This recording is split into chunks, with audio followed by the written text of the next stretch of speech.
என்னதான் இருந்தாலும் மக்களால தேர்ந்தெடுக்கப்பட்ட ஒரு பிரதிநிதிய பேசும்பொழுது, பொதுவெளியில பேசும்பொழுது வார்த்தை உபயோகம் இருக்குல்ல, அத பார்த்து செலுத்தணும் அப்படிங்கிற மாரி சொல்லியிருந்தாங்க. ஆனா டிஎம்கே சைட்ல இருந்து இத எப்படி நகர்த்திருந்தாங்க அப்படின்னா, சின்ன சின்ன கட்சிகள் ஏதாவது பேசுறாங்க, பேசிட்டு போட்டும்ன்னு ரொம்ப ஈஸியா கடந்து போயிட்டாங்க. சரி நாங்க சின்ன கட்சி தானே. ஆ. ஏன் அந்த சின்ன கட்சி நடத்தக்கூடிய மாநாட்டை தடுப்பதற்கு ஏன் நீங்க அவ்வளவு வேலை செஞ்சீங்க?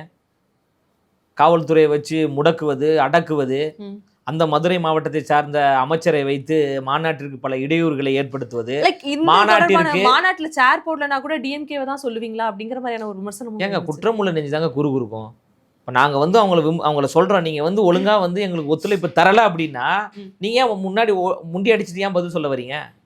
மாநாடு நடக்கின்ற பொழுது மாநாட்டு திடலுக்கு மக்கள் வந்துவிடக் கூடாது என்று அதுவரைக்கும் நல்லா இருந்த சாலையை பராமரிக்கிறோம் என்று முன்னாடியும் பின்னாடியும் நோண்டி போட்டு மக்களை வரவிடாமல் தடுத்தது யாரு? மாநாட்டிற்கு பலர் வாகனங்கள் வந்து பதிவு செஞ்சாங்க.